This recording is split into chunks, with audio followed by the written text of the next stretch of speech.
decorations up? Good work, people. Good work. The Christmas decorations are still up because Christmas isn't over. For those of you who weren't properly taught the 12 days of Christmas, there are 12 days after, not the 12 days before. So yes, Christmas is still up, and on this last day, maybe I still have it up because I love our kid's star. Do you love this star?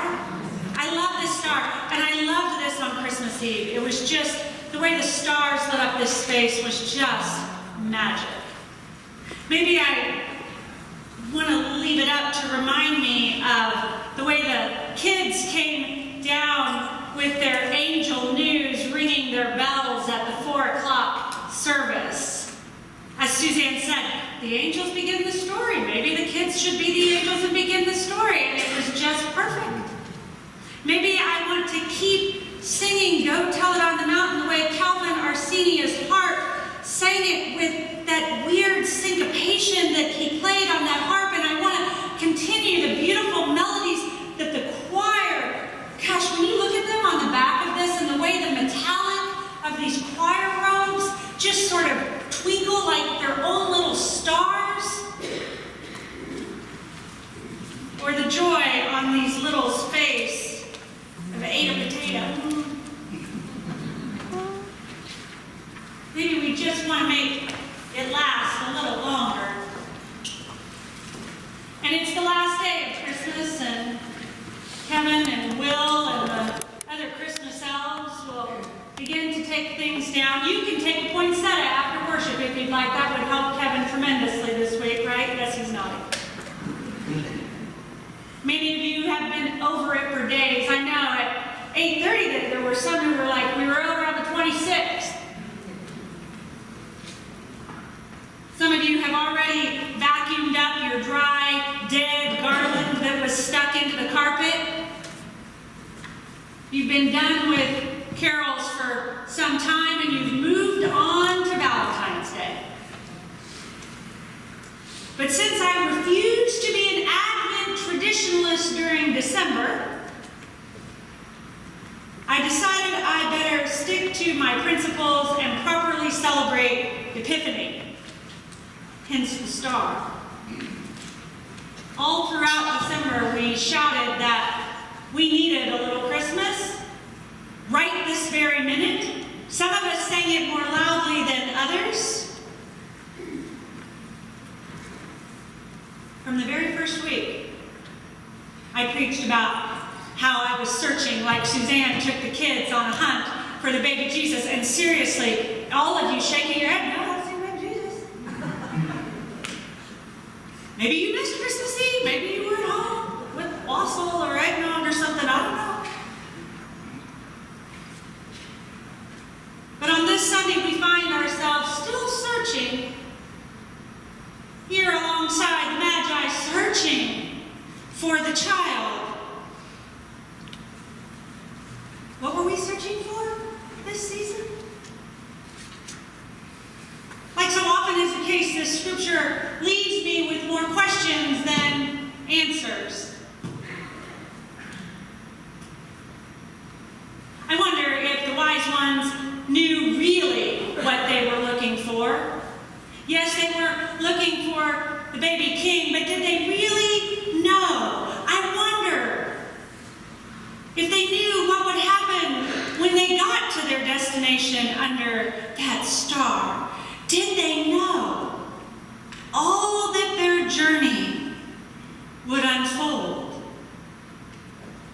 I mean, it seems like they had good manners, right? They stopped at Herod's house first, which was the proper thing to do.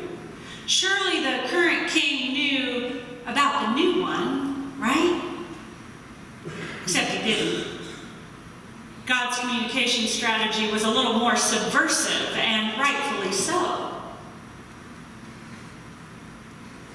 Immediately after the Magi skip town and Herod realizes he's been played, the Holy Family finds themselves on the run as political refugees.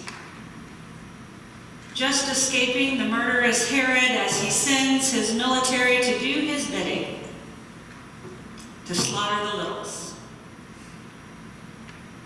I always hope that the Magi never knew what consequences came from their searching, from their visit first to Herod and then to the Christ child. But they were wise ones, so perhaps since they were wise ones, they were more mindful that there are always consequences to our searching. I can't help but wonder, after spending so many weeks in December as a community dreaming and proclaiming and welcoming Christmas, some of us desperate for the hope and the joy in the community, and even the Mary Poppins magic that we talked about on Christmas Eve, that we were looking for so desperately, and yet here we are, the star still hanging in the sky. And I wonder if we're really aware of the consequences of the gift that is Christmas.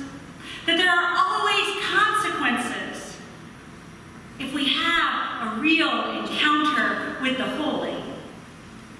If we really open ourselves up to Emmanuel, God with us, that we sang for week after week after week.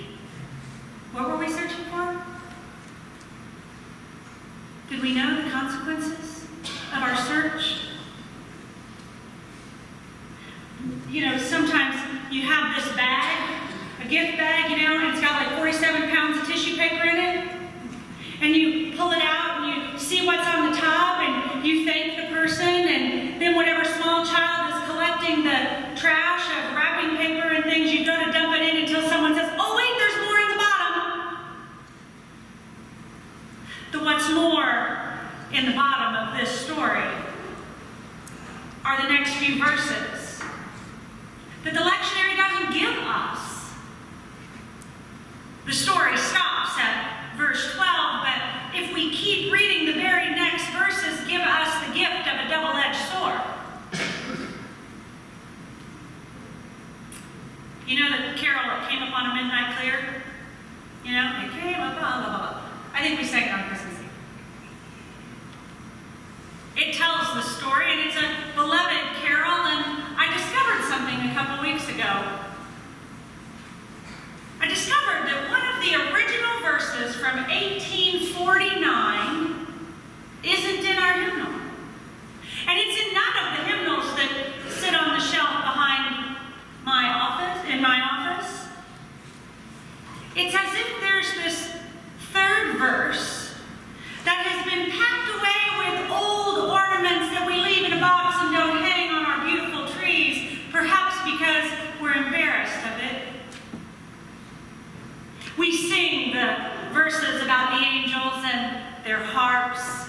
We had harps on Christmas Eve, so I imagine that the angels had harps, and the angels sang these glorious songs that bring us to tears with their Christmas Eve melodies, just like the originals. We sing those verses. But then there's this verse 3. Yet with the woes of sin and strife, the world has suffered long. Beneath the angel strain have rolled 2,000 years of wrong. And man, at war with man, hears not the love song that they bring. Oh, hush the noise, ye men of strife, and hear the angels sing. You're trying to remember if you've ever sung that, haven't you? I see that on your face. 2,000 years of wrong, man at war with man hears not the love song which they bring. Oh, hush the noise. I feel like that third verse is important for us.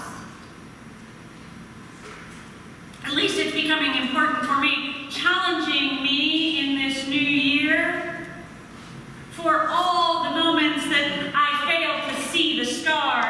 hear the angels sing. I may leave it up all year.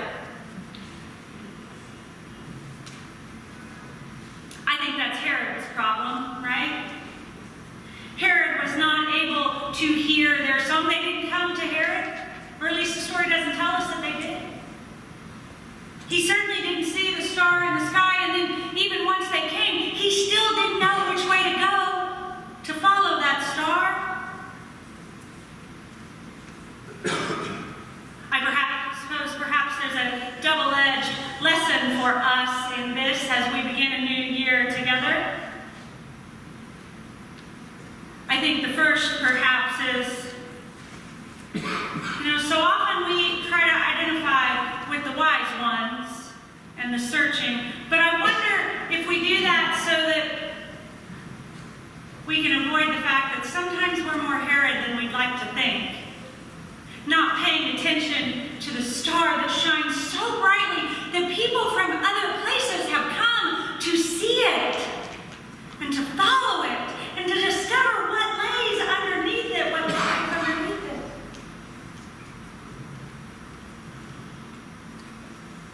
How often do the angels sing their song and we're so busy with all the stuff that's wrong that we don't hear the beautiful song that they're singing?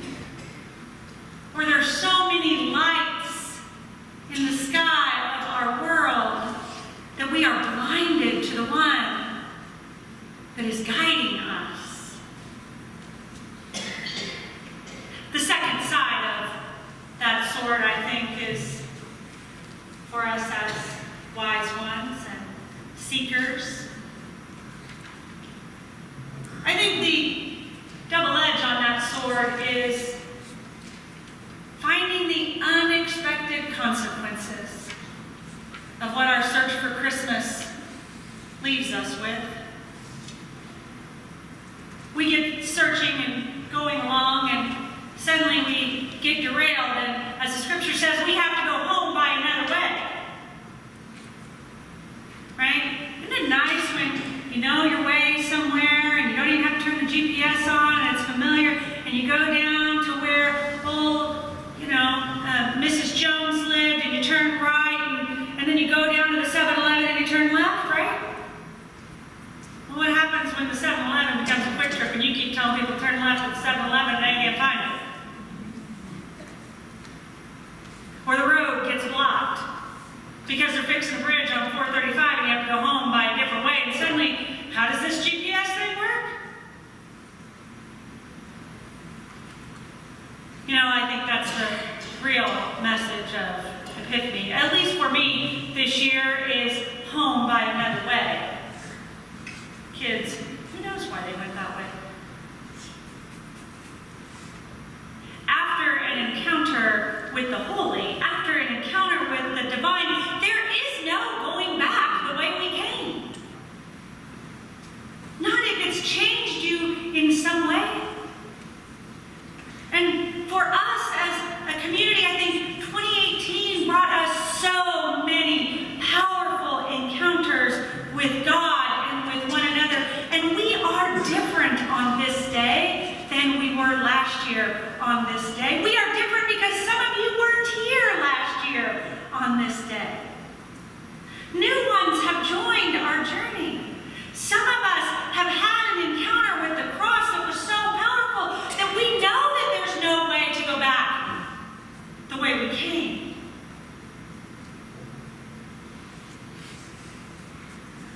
And so in 2019, I hope that we, like the wise men, will recognize that because of our encounters, that we are different.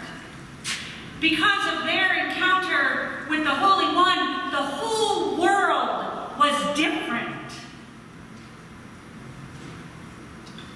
And in 2019, I'm wondering how we might be wise ones and searching for what new way God is making for us to journey together. This story here at the beginning of the year can set a course for us, challenging us with the work of Christmas Christmas asks of us, reminding us that sometimes the encounter with Christmas has deep consequences. I'm wondering, how will we respond when we, like the Magi, find ourselves in the coming year at crossroads? The wise ones followed their hearts. They listened to their dreams, and they chose that path. You know what the other path was, of course. The other path was to follow the rule of the king. Herod ordered them. When the king gives an order, you do not break the law. The king gave them an order to return to him, and they did not. These wise ones resisted. These subversive ones that we celebrate this day protected the baby. They protested Herod's path led by fear and paved with anger and a desire to hold his power. Did the wise ones know what they were searching for and what the consequences were going to be? This year, as we take down the trees and put away our Santa Claus Christmas cups, what will the consequences of our encounter with Christmas be? I think the consequence of Christmas is the promise of Epiphany. And the promise of Epiphany is that God makes a new way. Always. Regardless of what Herod is doing. God makes a new way. And perhaps that new way will provide our own Epiphany moments, unexpected revelations that no longer give the old road an option. Remembering and realizing that going the old way is going through Herod, and going the old way is going the way of certain death. And that the new way is the way of the wise ones. Going home by another way is never easy. I'm wondering which roads we will choose together in 2019. The wise ones give us a good example. They go home the right way because they were listening.